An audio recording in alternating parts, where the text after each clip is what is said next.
বন্ধুরা অনেকে মনে করেন বডি বিল্ডিং শুরু করতে হলে দামি জিম, দামি সাপ্লিমেন্ট আর অনেক টাকা লাগে, কিন্তু সত্যিটা আপনি যদি সঠিক নিয়ম জানেন তাহলে ঘর থেকেই একটি শক্তিশালী ও আকর্ষণীয় ফিজিক তৈরি করতে পারেন। Hello everyone, welcome back my YouTube channel. আজকের ভিডিওর টপিক হচ্ছে how to start body building at home for beginners. যারা স্টুডেন্ট এবং মেসে থাকেন বা বাসায় থাকেন, জিম ছাড়া বাসায় এবং মেসে ফিটনেস জার্নি কিভাবে আরম্ভ করবেন, এই ভিডিওটি তাদের জন্য। চলেন দেরি না করে আর ভিডিওটি শুরু করা যাক। ঘরে বসে বডি বিল্ডিং কিভাবে শুরু করবেন, কি কি এক্সারসাইজ করবেন, কি খাবেন, কতটা প্রোটিন লাগবে আর কোন ভুলগুলো করলে প্রগ্রেসিভ বন্ধ হয়ে যাবে, তাই ভিডিওটি শেষ পর্যন্ত দেখুন। স্টেপ নাম্বার 1, নিজের লক্ষ্য ঠিক করুন। বডি বিল্ডিং শুরু করার আগে নিজেকে একটি প্রশ্ন করুন, আপনার লক্ষ্য কি? মাসেল গেইন নাকি ফ্যাট লস নাকি ফিট থাকা? লক্ষ্য পরিষ্কার না হলে আপনি প্রতিদিন কি করবেন সেটাও পরিষ্কার হবে না। একটি বাস্তবসম্মত লক্ষ্য ঠিক করুন। স্টেপ নাম্বার 2, হোম ওয়ার্কআউট শুরু করুন। শুরুতে কোনো ইকুইপমেন্ট না থাকলেও সমস্যা নেই, এই এক্সারসাইজ গুলো করুন, যেমন push up, tricep chair dips. আজ যদি 10টা পুশ আপ পারেন, আগামী সপ্তাহে 12টা করার চেষ্টা করুন। স্টেপ নাম্বার 3, ডায়েট ঠিক করুন। ওয়ার্কআউট যত গুরুত্বপূর্ণ, ডায়েট তার থেকেও বেশি গুরুত্বপূর্ণ।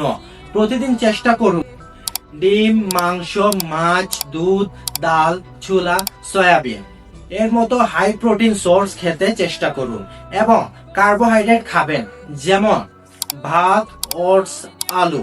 আর তার পাশাপাশি হেলদি ফ্যাটস রাখার চেষ্টা করুন, যেমন বাদাম, চীনাবাদাম, ডিমের কুসুম। প্রচুর পানি পান করুন। যদি মাসেল গেইন করতে চান তাহলে শরীরে প্রয়োজনের তুলনায় সামান্য বেশি ক্যালোরি খান। স্টেপ নাম্বার 4, প্রোটিন কত লাগবে? যারা বডি বিল্ডিং শুরু করেছেন তাদের জন্য প্রতিদিন শরীরের প্রতি কেজি ওজনের জন্য প্রায় 1.6 - 2.2 গ্রাম প্রোটিন একটি ভালো লক্ষ্য। ধরেন যদি আপনার ওজন 60 কেজি হয়, তাহলে দিনে প্রায় 96 থেকে 132 গ্রাম প্রোটিন খেতে হবে।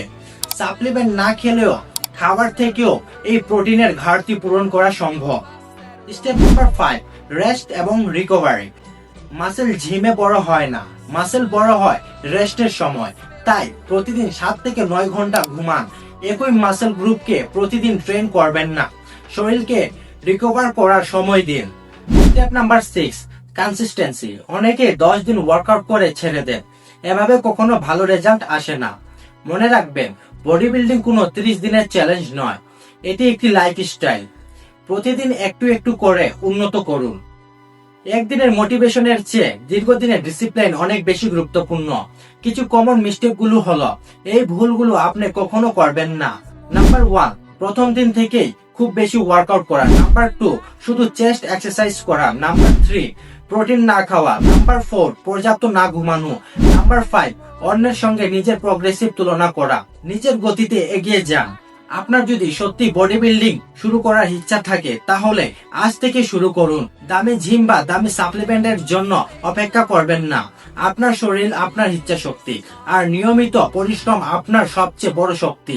যদি ভিডিওটি ভালো লাগে একটি লাইক করুন, কমেন্ট করে জানান আপনি ঘরে ওয়ার্কআউট করুন নাকি জিমে। আপনি যদি ঘরে ওয়ার্কআউট করেন, আমি ওয়ার্কআউট প্ল্যান এবং ডায়েট প্ল্যানের উপর একটি ভিডিও তৈরি করব, যেটা আপনার ফিটনেস জার্নিটাকে আরো সহজ করে দিবে। আর ফিটনেস সম্পর্কিত এমন আরো ভিডিও পেতে সাবস্ক্রাইব করতে ভুলবেন না। ধন্যবাদ, দেখা হবে পরবর্তী ভিডিওতে।